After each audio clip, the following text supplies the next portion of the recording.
Who said you can't go home? Real Estate Exposed, brought to you by Signature Real Estate. Real Estate Exposed is all about helping homeowners and those who would like to be homeowners and those who would like to get into real estate.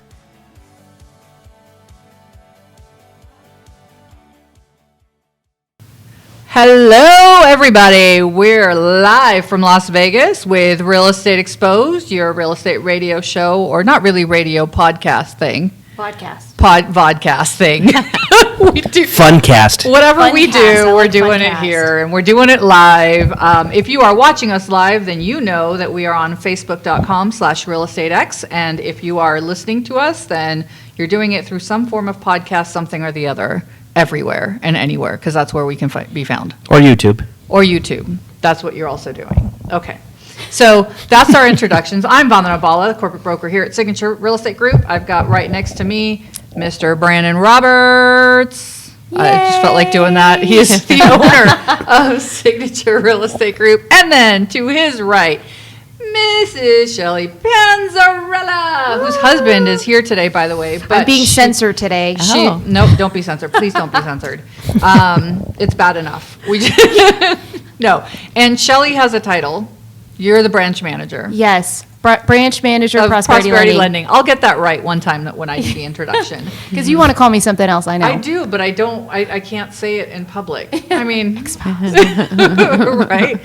And then, who is this beautiful lady sitting right next to you, Shelley? This is Mrs. Heidi Kasama. Mrs. Heidi Yes. Kasama. Thank you so much for joining us today, Heidi. My pleasure. Thanks for having me. This is fun. Absolutely. So I have a bio for you, which I'm not going to read all of it. No, you would get but I tired think- doing that. Well, because so when I got it, I was like, wow, that's a lot. I'm going to highlight some things.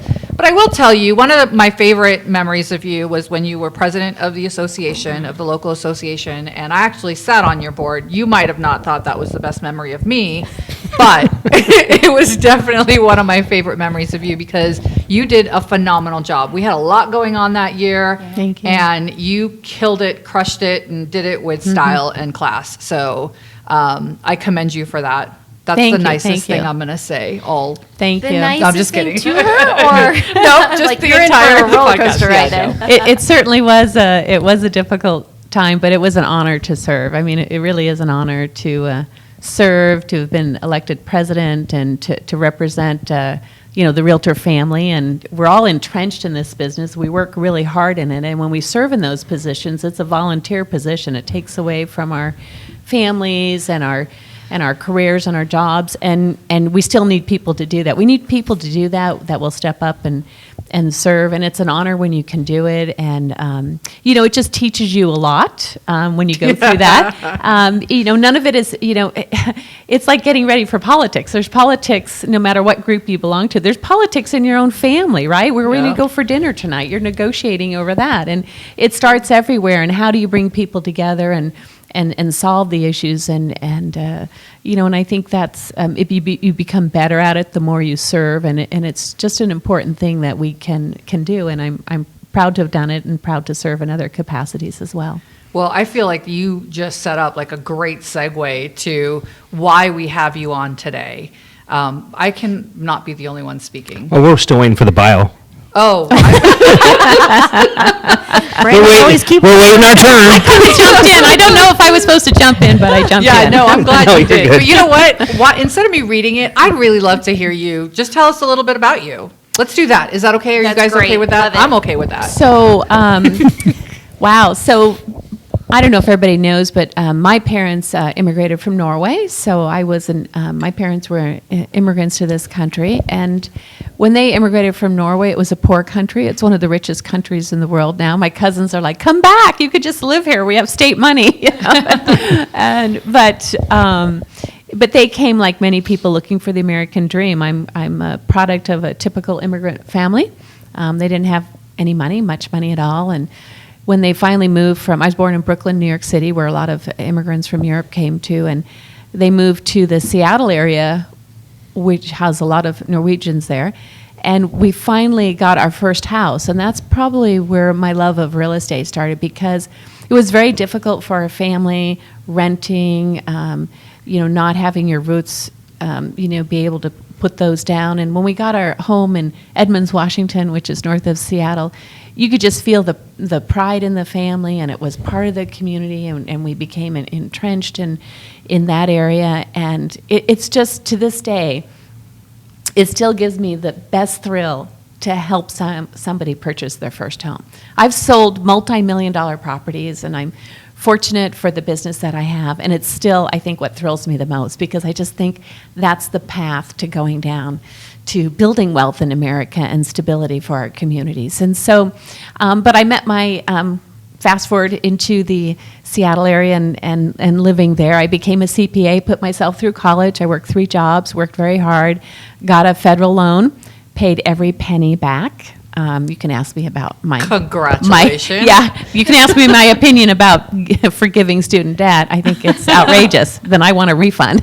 You're right. Because, I worked 3 jobs to get that done, and I believe I was the first person in my extended family to get a university degree, and that's when I got my Bachelor of Science in Accounting. And in Seattle, there's also a lot of Japanese people, and that's where I met my husband, Peter Kasama, who is a CPA as well, and now we're going on 30 years. I can't believe it. Wow. So, and we have a yours, mine, and our family. There's 5 daughters between us, and we have our little Serena that was ours, and she's 24 now and is a real estate agent, wow. works on my team as well now too. So, but we sold our CPA practice. I audited educational institutions, mental health institutions, Cancer Lifeline, multiple sclerosis.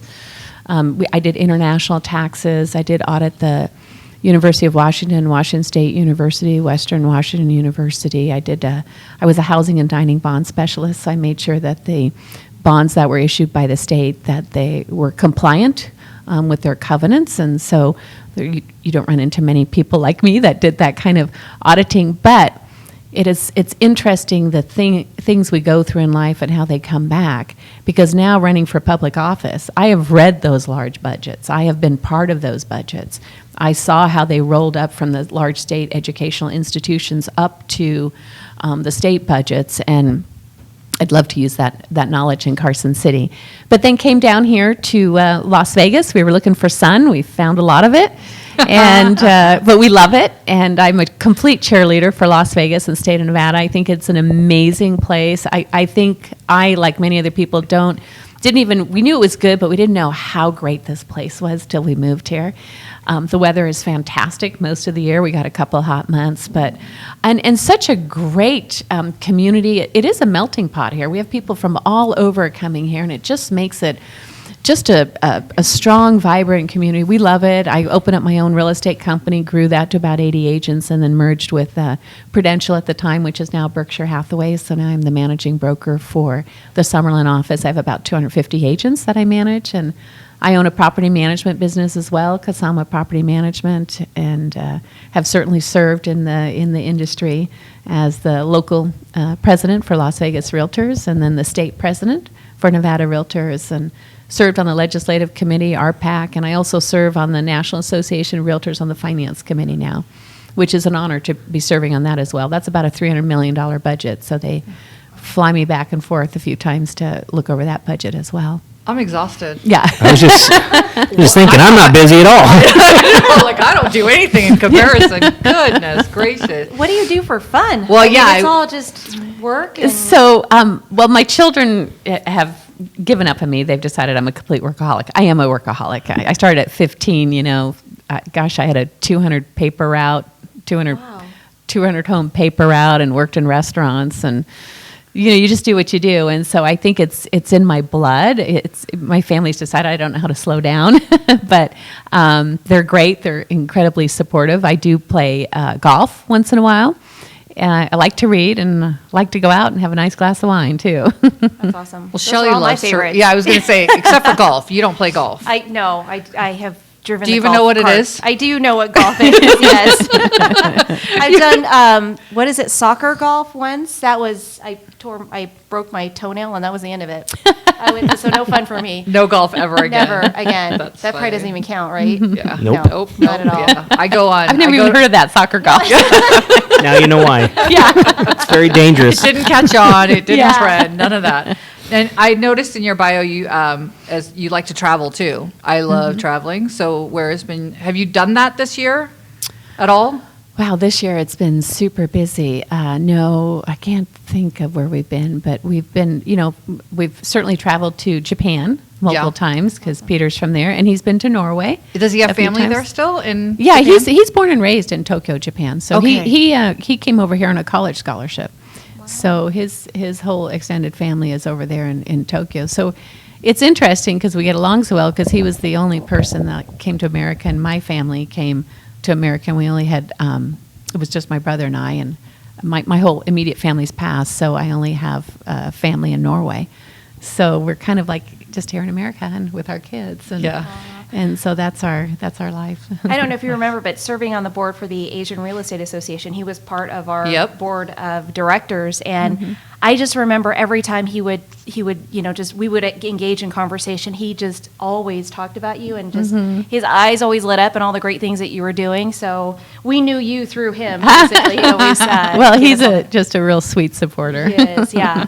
He's an amazing guy. Yep. So tell us a little bit about your campaign. You're running for office, which is... So I am running for the Nevada Assembly District 2, and that area is, if you draw a big bubble around downtown Summerlin, that's pretty much where it is. It's Desert Inn to Summerlin Parkway, and then it's halfway through the lakes. And I'm talking to a real estate audience, I figure, so they know what I'm talking about. And so Fort Apache, Rampart, up to Fox Hill, halfway through the Paseos. So that's a big district. It's a big area, Yeah. and I've been out walking it. Have you really? Oh yeah, I'm out walking. So let's talk about that. I mean, we're in the middle of a pandemic. How are people taking you walking and knocking the doors? So I started walking before the pandemic hit, and so then I was out walking, and then we stopped walking for actually quite a while, for several months, and now we're back out. We're wearing our masks, and we're just really careful with social distancing. If we knock on the door, I step back if somebody comes to the door, and less people are opening the door, which I do understand, and then I can just leave my literature on the door, which is what happens a lot. Yeah. So when did you decide to run, and why? So, I've had several people approach me probably for multiple years that they thought I would be good in public service, in politics, and I probably wisely said no for several years. It's a tough gig. But this last legislative session, as you know, I have a property management business too, you do, and you just can't complain unless you become part of the solution. And some people came to me again and said, you should really, really consider running. Business, real estate, finances. We need people like you up in Carson City. And I thought about it and talked to my family to see if they were ready for this other journey. It is a journey, and everybody in your family becomes part of it. And I got the support of my family, and my daughter helps on my campaign as well. So she served she was Congressman Heck's intern in Washington, D.C. a couple summers ago. So she Serena. Yeah, okay. Serena. So she spent a summer in Washington, and she came back, and she's like, Mom, you need to run. She goes, there's some crazy people there. We need some smart people.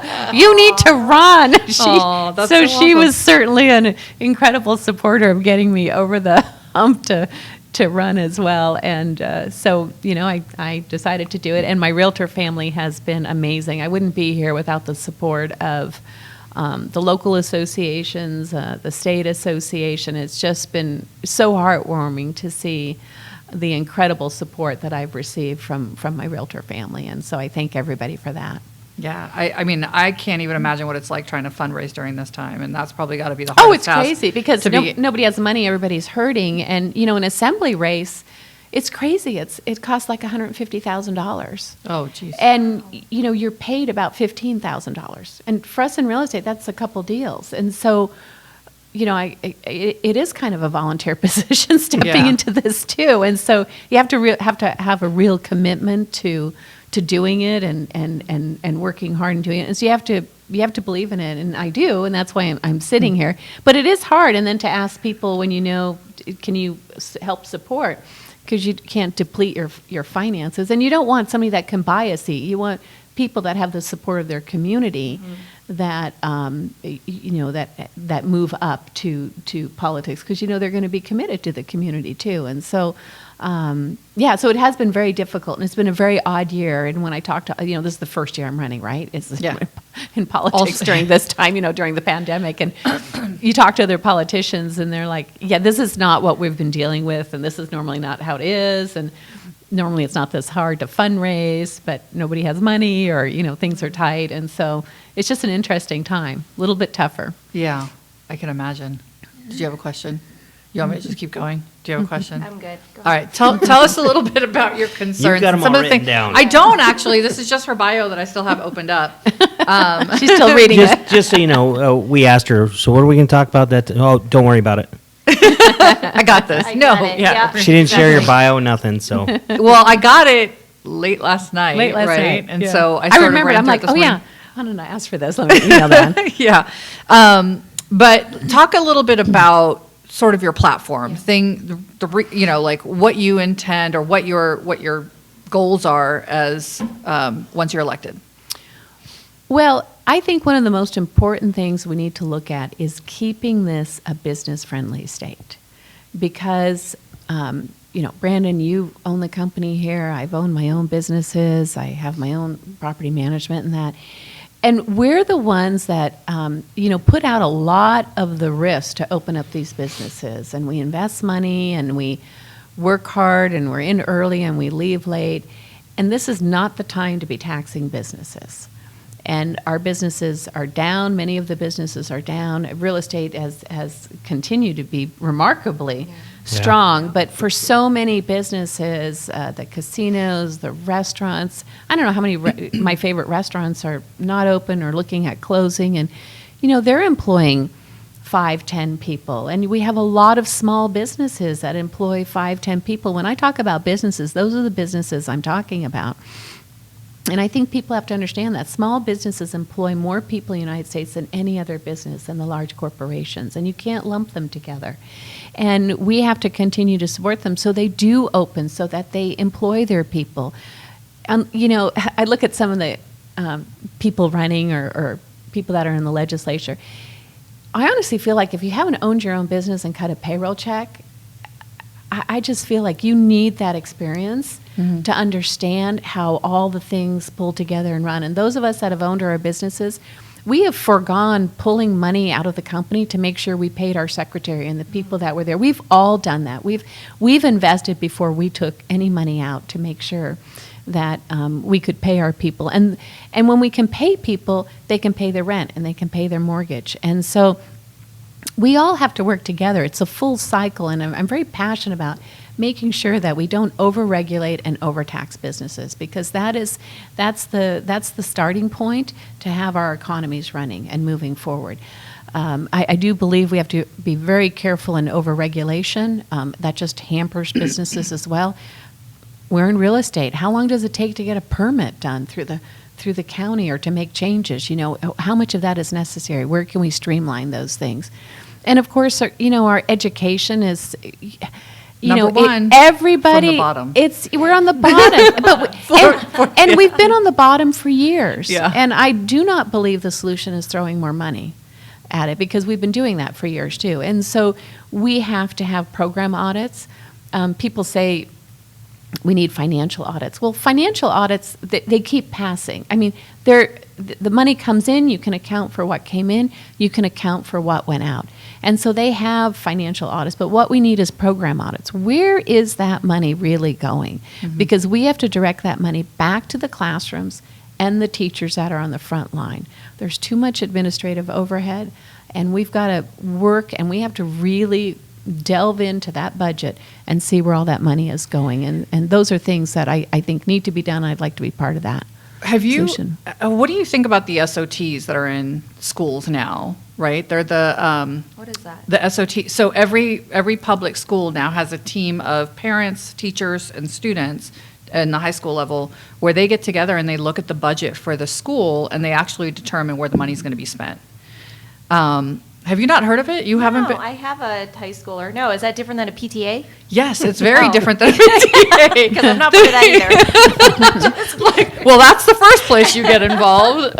I was actually listening to Kirkpatrick yesterday, Commissioner Marilyn Marilyn, Kirk- yeah. And she was saying that's how she started, was PTA, and then she met someone, and then now she's, That's in office. That's how Yeah. it happens. It Right, happens with it's- some little committee. And Right. It was something she was really mad about, and then she just started joining Right. committees, and then someone said you should run, and she's been a really good friend of ours, especially since we've gotten open houses open and whatnot. But anyways, so the PTA, I digress. SOT. Let me bring it Okay, back. sorry. PTA and the SOTs are a little bit different, right? PTAs they fundraise for the school and try to bring certain programs, but SOTs actually determine where the money is spent. And so they run each school like a business. Am I the only one? I'm not the only one that knows this, right? I'm not familiar with it. And I think it sounds like a great idea because I think you need parent involvement and local involvement. Yeah. And right now, Clark County School District is too large. Yep. It's too Yeah, I agree. unwielding. The ship's too large, and so it needs to be brought back to the local levels. And I think that's fantastic. Yeah, so the way that I've heard pros and cons on it, right? They just had the election, so you missed it in case you were planning on running for it, Shelley. I know, it just happened. Next year. Next year, yeah. So they usually, like in September, end of August, early September, they send out a message to all the parents saying, hey, if you'd like to be involved, go ahead and get involved this way. But it is an opportunity for parents and students and teachers to say, hey, we're doing this program. It's not working. Let's try something different. Or we're spending too much on landscaping that's coming directly from the district. Let's find another landscaper. But I also think that when, again, like the con part of that is when you have big accounts, if you have a landscaper doing all the schools in Clark County, there's going to be a savings to that. There's an versus- economies of scale. Yeah. And I don't know the details of the SOTs.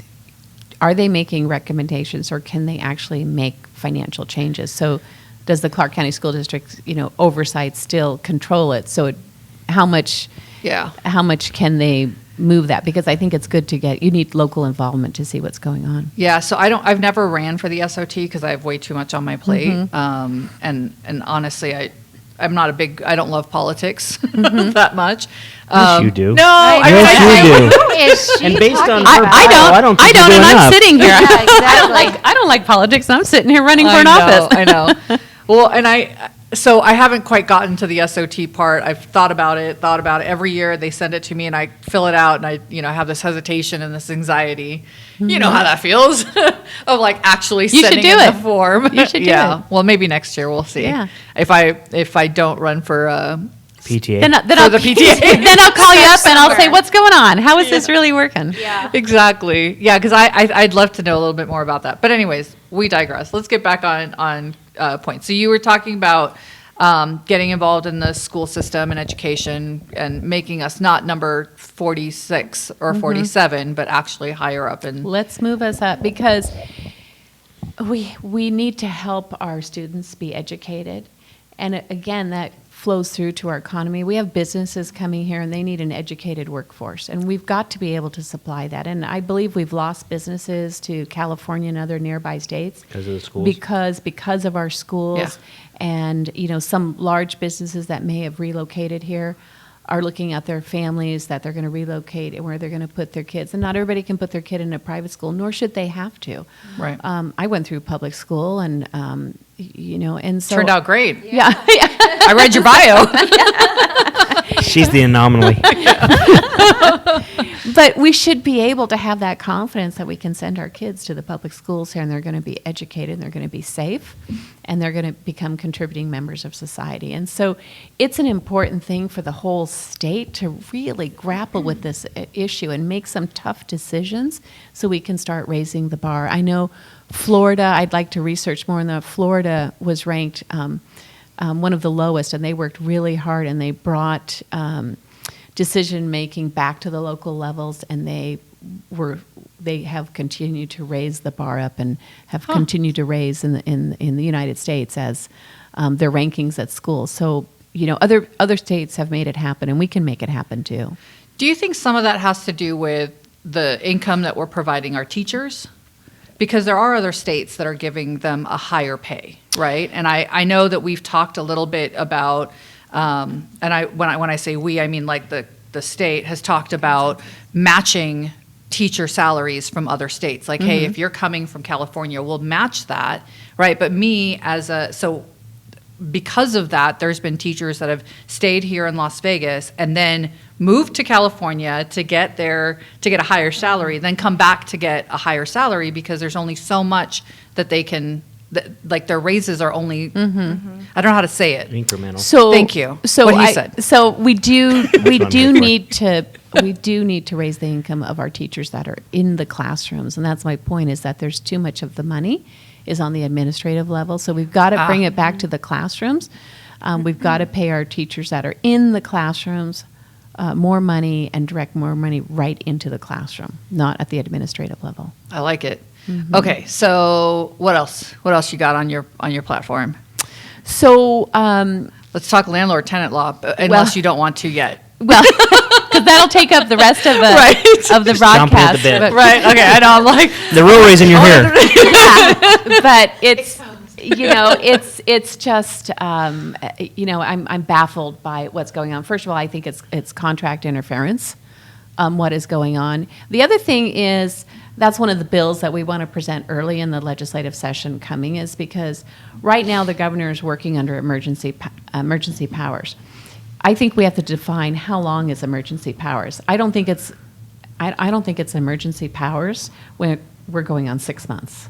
Now it's becoming a way of life. And so I know there'll be some bill drafts for putting a cap on how long emergency powers can be granted to the governor. And I think it's probably 30 days or something like that. I don't know the number, but, and then you have to go back to the legislature and you all have to work together to come up with these things. And as we know, one of the things that's completely frustrating with the landlord-tenant issues, we don't want tenants being kicked out and on Homeless, the right? street. Yeah. Nobody wants that, and I don't understand where that seems to be lost. Nobody wants that. When this first started happening, before I was told I wasn't allowed to talk to my tenants, I talked to my tenants. I'm like, I see this coming. I talked to my owners. I said, I see this coming. It's going to be an issue. We need to work with the tenants, because if we go to evictions and kick everybody out, who's going to move into your houses? And they agreed with me. And my recommendation was, work with them, see if we have a payment plan, see who's working or not. Let me find out who's getting aid or not. The point of the CARES Act was to supply money to individuals so that they could provide for housing and shelter, so they could have money to pay for rent or a mortgage. That's right. But we're not allowed to ask if you've been getting the money for rent or a mortgage. And so the tax dollars are going to make sure that people are kept whole, and yet we've decided everybody is not whole and it's an emergency. That I completely disagree with. I want to help those that are truly not getting any money and don't have a job. Let's work with them. And I set up payment plans with people. I advise my owners, to help people. I said, if they get 3 or 4 months behind, they'll never be able to make it up because they're not right. working. So coming back. So why don't do I have your permission to offer, if I feel that they're not getting income from other places, that they pay half a month's rent for 3 months or 4 months? And so I had a plan to work it out. I manage about 350 properties. I have maybe only one possible eviction. I've worked it out. But for the government to start saying how you should work it out, that's where I have a problem with it. Because if you're a smart business person, you're going to look at this and you're going to come up with solutions to make it work. And if people are just being brazen and bad, then slap them. Yeah, give them fines, give them Right. penalties. And I think, one of the big differences is we have large apartment complexes and we have the motels. And a lot of the issues are around the motels where people are paying daily rates and they're there for 7 days. Don't throw me in the same bucket. I have mostly single-family residential where the owners of my properties own maybe 1 property or 2 property, and they are relying on that rent, just like the tenant is relying on income to pay the rent. That homeowner, this was their American dream, to buy 1 property that they could, set up their retirements with, and they desperately need the money to pay their mortgage. And I don't see people talking about the whole balance, and we need to be able to support them as well. And there is support. There is income for the owners of the property. The bank banks have stepped up and said there's forbearance.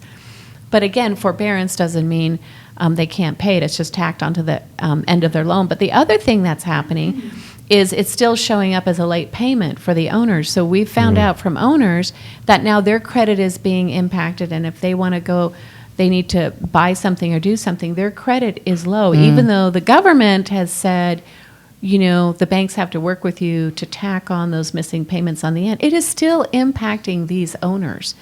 And you know, we have to look at all of those pictures and help all of that. But if people have been being made whole with assistance, then that assistance is to go for a certain purpose. And that's where I think when the government starts regulating these contracts, what we can and can't do, I think that's completely wrong. And so, but we, you know, as business people, will step up to find out the solutions that are best. Let the markets work. And like I said, if people are misbehaving and throwing people out and not trying to work with them a payment plan, then fine them. I'm all for that. Yeah. Do that, but you can't throw everybody in the same bucket, people that are working for it. Right, and when the government gets involved, they actually hinder the ability for you to work out a deal with the tenant. Oh, They absolutely. make it so that you're going to create that, and the owner in the end does lose because that tenant's probably going to walk, never pay any of that, and that owner still has to pay that with interest and everything else on that forbearance. So Yeah, it's rough. absolutely. You know, I mean, you know, for a while with the governor's directives, it's changed now. We weren't even supposed to talk to the tenants and even try and do a Right. payment plan. Now they've created a payment plan, but we weren't even supposed to do that. We could have gotten more done earlier if we hadn't had that strict oversight, I believe. Yeah, no, I agree. And I think I actually have a friend of mine who's a property manager, and she is, through the landlords, are starting to sue the tenants and finding that the tenants are actually able to pay. They're like, oh, wait, we don't want to be sued. Here's the $6,000 we owe you. And they're suing them through small claims. And so I think that. Instead of evicting them, Instead of they're suing? evicting, because they can't evict them, right, for non-payment. You can That's evict interesting. people for, Yeah. you can evict people for payment, for paying their rent, but doing other things, but you can't evict people for not paying their rent, right? Which I think is a little bit silly. You And can so, evict for lease violations, but not for non-payment. yeah, rent. lease violations, HOA violations, things like that. And I think that's the, Is it non-payment a lease violation though, or like? Well, lease violation? It was carved out as a reason you cannot do an eviction, so it was exempted. Okay. yeah. And then you've got now, on top of what our governor has done, you've got the CDC order, right? That's going to keep some tenants in their properties Well, if and- the governor doesn't extend this eviction moratorium. And then we also had Clark County Commission stepped up and said that for landlords in Clark County. Source of income. You cannot discriminate based on source of income. So here's a government regulation again. So if you're a tenant and you've gotten financial aid, either federally or from the state, to pay your rent, then a landlord cannot discriminate that source of income comes from there. That's okay, actually. But however, let's take this full circle. How long is that federal aid or state aid going to last? So is that They going don't to know. last for 2 months or 3 months? And I have a tenant looking at me that wants to sign a 12-month lease. Yeah. So what is my exposure as a property manager to have somebody sign up for a 12-month lease that might only have 3 or 4 months worth of income coming? Nowhere in this regulation is any of that thought about or addressed. And that's what drives me nuts, where I see these unintended consequences with these regulations and these laws that sometimes get passed, because that makes no sense that I can't ask questions about that and figure that out. So that ordinance came about through Commissioner Jones, and I actually sat down with him before he even brought it to the commission. So just for clarification, that's just unincorporated Clark County, and there Correct. is an exemption where if you have a landlord that only owns one property that's a rental, they're exempt from that source of income. We're hearing rumors that the city of Las Vegas, Henderson, as well as North Las Vegas are planning on jumping on board with the source of income. But one of the things that that Jones was worried about was, what if the governor's eviction moratorium actually ends on the end of August, right? And so they rushed into making a decision, not knowing what the governor was going to do and not having all the structure in place to implement this new ordinance, where we, like you said, don't know if it's going to be 2 months, don't know if it's going to be 6 months. And so one of the things I said to Commissioner Jones was, I think one of the biggest problems I have with this ordinance is that you're telling me that it could be 3 months or 6 months, And now my landlords are going to have to forcibly, take on a tenant for that time frame and now turn the properties over in less costs a lot of time. money. That's more money for them. And I mean, no offense here, but I've had a lot of properties where Section 8 tenants were living in them, and the turnaround on those are way more expensive than some of the ones that I've seen, because I feel like there needs to be, and we talk about this even in real estate, there's got to be some skin in the game, right? And Yeah. if they got no skin in the game, they're not going to pay attention or care about the home. And I think it's across the board with just people in general, right? Is if there's no skin in the game, they're not going to pay it's attention. free, you don't There's appreciate no it. value. Yeah. So yeah, that the source of income ordinance is coming about in all of the other municipalities. So that'll be interesting to see what I happens. really believe but- it's Overstep, right? contact interference. I believe it's an overstep. I think it's ill thought, and trust me, I'm the first to want to try and protect people that need the shelter and work with them. But we should be able to figure out how to work with them and talk to them and find out what their sources of income are, and then help them and set up plans. Instead of the government dictating how we're supposed to do it, and they don't have the full picture, and then we get all these unintended consequences. Yeah, and there's been rumors that the governor might extend the original eviction moratorium, or this one again, right? The again extended Yeah. to the end of the year, which would put us in with the CDC, but still. And like the last special session, so they passed a mediation program essentially for the evictions. First time the judicial branch So- has been involved in so that legislative process. Here again, so if we've ever done evictions before, the tenant can go and object to the eviction, and there is a hearing process. We already have a process in place that delays the eviction and provides for a hearing process. It's already there. I talked to some people in the courts, and they're like, the special session passed this. First of all, the courts are overwhelmed, and they go, this is a whole nother program we're supposed to set up. We don't have the time or the money to do it, nor is there much guidance on how we're supposed to do it. And I've talked to some of the court people and the attorneys, and they said, there's already a process there. We already have a process. Now we've added another layer, which is unnecessary. So additional time for tenants not to pay rent, And cost, and even the court said, we're not prepared for this new program that, nobody talked to us, the courts or the attorneys, about this, Yeah. so. So, God, I mean, I'm going to go down this rabbit hole. I want to do, why are you laughing? Do it. Waiting. Okay, so if there is, let's just say, I don't even know how to ask it and be nice about it. It's exposed. I know, I feel like, I don't want to put Heidi in a predicament either, so we'll talk about it next week, how about that? Okay. So, no, because we're live, and I don't want to put Heidi in that position. Okay, so tell us about other platforms, what else you got? So, Or is that it? Well, I think that's a lot. It's It bringing is, our yeah. That is a bringing lot. our economy back, and I really believe we've got to open up all the businesses. We need to do, we have to be COVID conscious, and we have to practice safe distancing and wear a mask to protect our businesses and that. But we've got to let our businesses open. And, there's got to be some personal responsibility. If you are an older person or you're health impaired, don't go out. Right. Don't go out where you're going to be exposed and it's an issue, or if you feel comfortable, you're healthy, wear your mask. But the government can't stop this. It's a virus. And I was talking to a doctor. It's COVID-19 now. It's going to be COVID-20 in the spring. It's going to be COVID-21 Oh, don't in the say summer. that. Yeah, but they said, viruses, flus mutate, and they Every year. And so every year. So this is a killer virus. It's a really bad one that's here.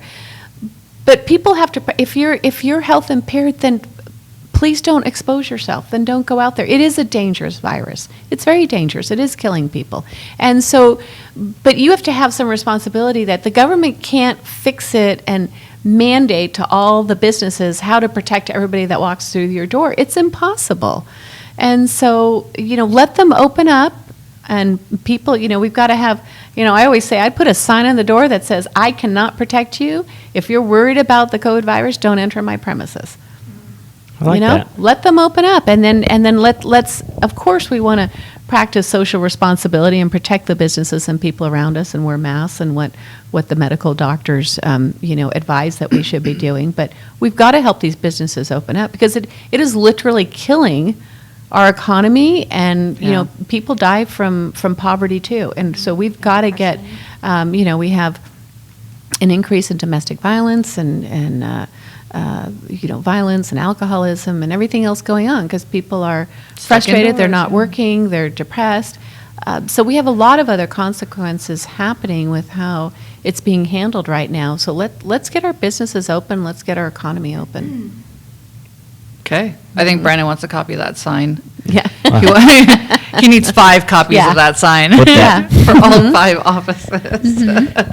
No, I think we should talk some real estate too. Yeah. Yeah. Yeah, let's do some real estate stuff. Let's talk we talked about tenant landlord stuff, but Yeah. That was- I mean, how was it for your office and your agents through the shutdown? I mean, So I think we're all really rather surprised at how strong the real estate market. We just broke a record again. What was the median price? 347,000? well, we normally do that right at the beginning of the Oh. show. Oh, my goodness. Okay. But I got all screwed up. Stats. Yeah. You want to tell them? Why don't you tell them that? So I usually do stats right at the Can you beginning, let us and so guess it was. what the I'm highest sales sorry, I was? really do. Yeah. So I can do it based off of the last 7 days as well as like just on average. But yeah, we usually do a guess at like what the highest price is. Do you want to guess? Did you check it already? I haven't yet. Okay, so the highest price sale in the last 7 days. Are you going to let us guess? Do you want to? Yeah. Do it. Okay. Go, Brandon. oh, wait, I'm trying to cheat. 830,000. What? That's it. Yeah. Weak. 830,000. Was but it that took Shaquille? 130,000. in the last 7 days. No, Shaquille O'Neal did not buy that was that. That was 2 weeks ago, Shelley. Yeah. So nothing over $1 million in the last week. Nothing over $1 million in the last week. How long was that yeah. on the market? 137 days. Wow. It was listed for 850, overpriced. But do you want to know where it is? You always Yes, ask, I but do, I don't. Okay, hold on. I'll get to that in a minute. But Way off. on average, the price of homes right now is $319 average, $319,896, and then the median was $295. Now this is just in the last 7 days, so calm down. Okay. see I was your going to face. say, So, because like, it's my 337, stats are a little 250. higher. different. It's Yeah. higher when you look at everything that's sold in the last year, because when you put the S status, it's within the last year, right? Unless you specify the last 30 median days. price of existing single-family homes sold in southern Nevada was 337,250. 337. Mhm. Yeah. Median price. Okay, so that was, so that's part. That's the statistics through September. Yep. Yeah. Up 337. 8.8% from Right. the 310,000 during the same month last year. I mean, think marks about an that. all-time new record. 8.8% increase last year, and that's during this pandemic. Wait, this doesn't make any sense. I'm having a really hard time looking at this because when I looked at the stats section, it said 830, but I lied. In the last 7 days, the highest price was 6.725.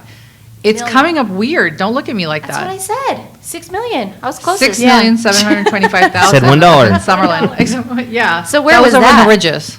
Oh, okay. There you go. Yeah, that Goodness sounds gracious. more. That Yeah. seems more. Well, it seems like we're, and That one was of I the, was like Shaquille's. 800. Yeah. I don't know why it came up. I swear to God, it was like this, maybe because, you know what I know what I did. I didn't do all, I didn't click just them did all. District I two? Yeah, so I just did District 2. That's all we care about Yeah. today. Stats are always the toughest part of the show. Just telling you. We try not to make it boring because, they're stats. Like, what do you do? So what I did was I didn't click on all. I just clicked on everything on the first page. And so that's Oh, why I didn't that's get it why. right. Plus, it's like a lot of pressure. Everybody's watching me. So that's let me right. get back to this for a second. The average price in the last 7 days was 370. I can't read that. You can't read that. 337, $376,025. Yeah, and the median was 320. So we talked about that because you were saying in your office, your sales have been up. Sales have been up, but we've had some of the strongest closing months, which is, I'm sure it's the same for you. Yeah. It's just really amazing. I don't think what any of us would have thought, but, Yeah.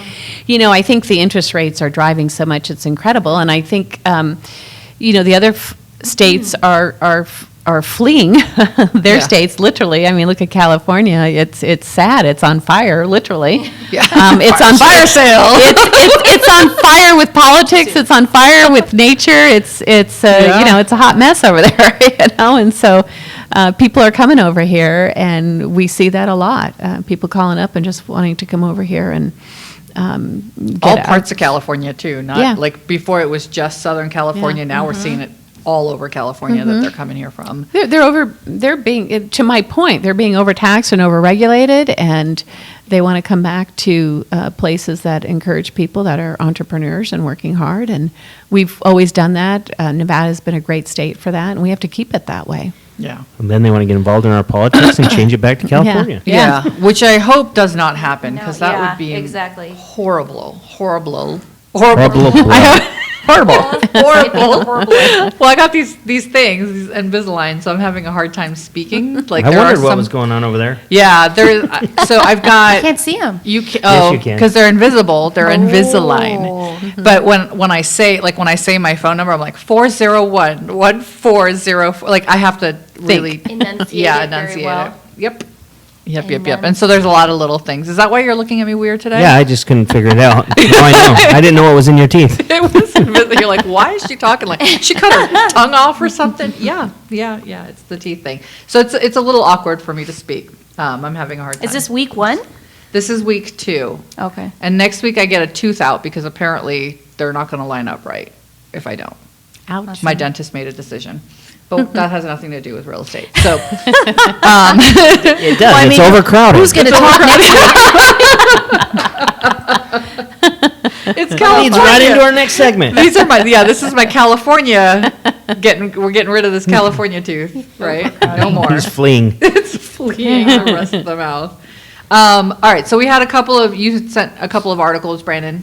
You know, get into those. Are you looking at those? No, I was just reading the home prices are up. That's great. Home prices are. Oh my God! By the way, I just Sales watched, are up too. Yeah, Sales are up? yeah. I just not that this has I anything to think we do with almost home had, prices. didn't we have almost 4,000? I don't know. It says sales up 16% year over year. Right. Which is amazing. Tremendous, yeah. 16% is a big deal. Do you think that That's happened huge. in like the last 6 months though? Yeah, Like Oh, that's just for the month of September. Yeah.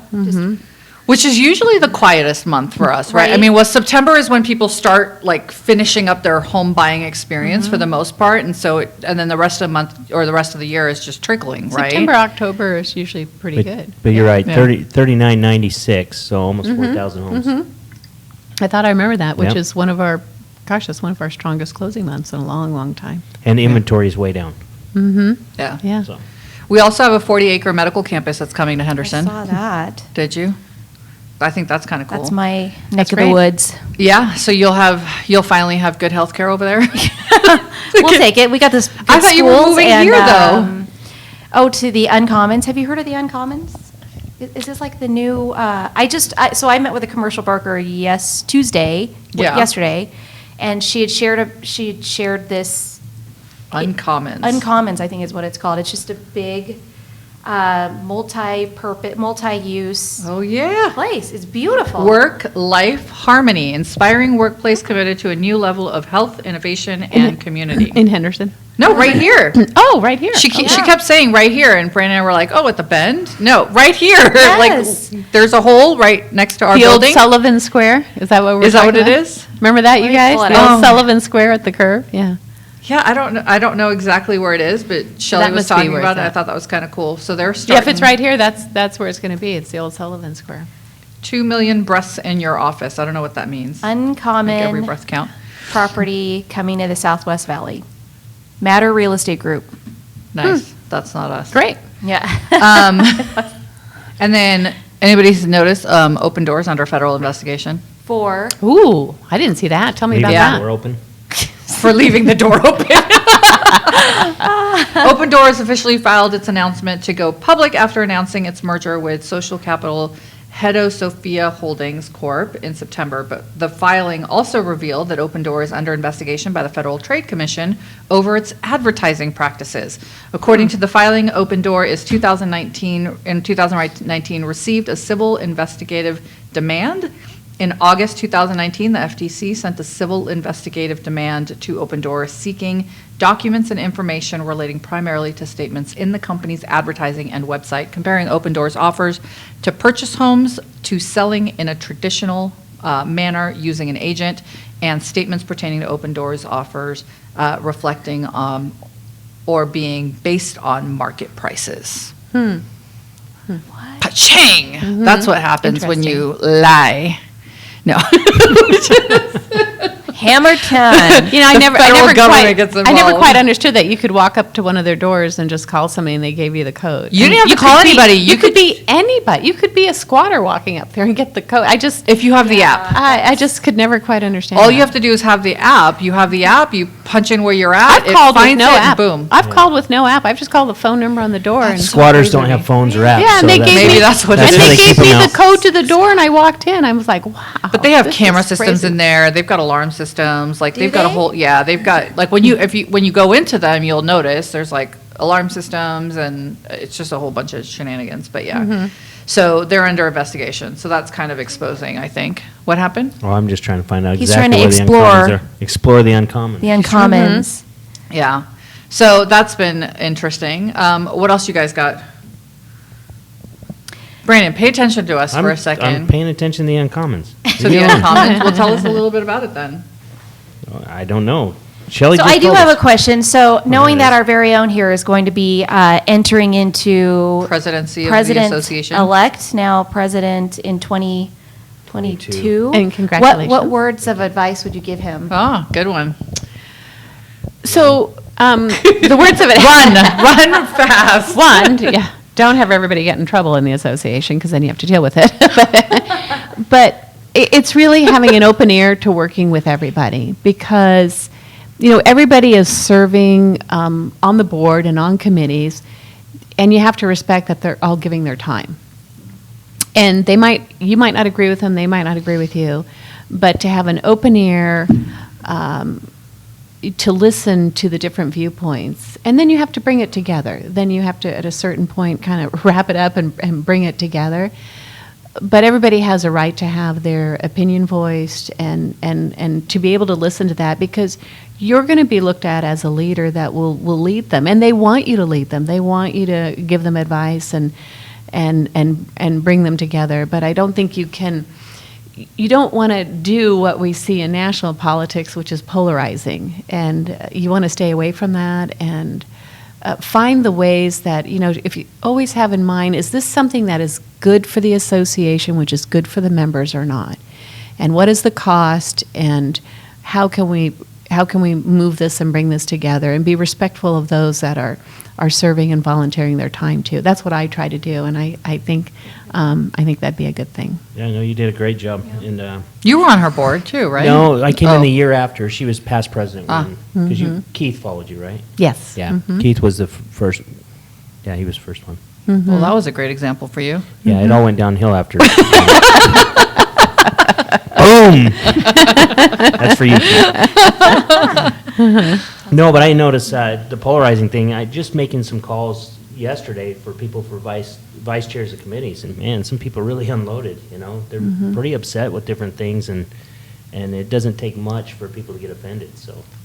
Absolutely, and that's such a great place to start, is to hearing that, and, you know, really listening to what is that, why did that happen, and how could I not be doing that to rather bring people together to unify them versus, putting people in polarizing camps. Last about 45 minutes into it, I just said, so I guess that's a no? A hard no? Don't want to be vice Yeah. chair? Oh, no. Was No, it a good person? Oh, he was a great person. Oh, well. Well, hopefully you talk them into continuing to serve. Well, you know him, so. Yeah. Yeah. He's not going anywhere. Yeah. So. Interesting. We just needed to vent. It was fun. Yeah. Well, I think that's everybody now in the association, and I feel like it's not necessarily the president that's doing all of the things that we're frustrated about, right? It's other members of the board, and I think Tom's done a good job this year. Yeah, I do too. You know, keeping everybody sort of engaged and trying to find the peace. For somebody who is a politician, he's a very interesting one. He's got a lot of, I'm trying to be nice about this.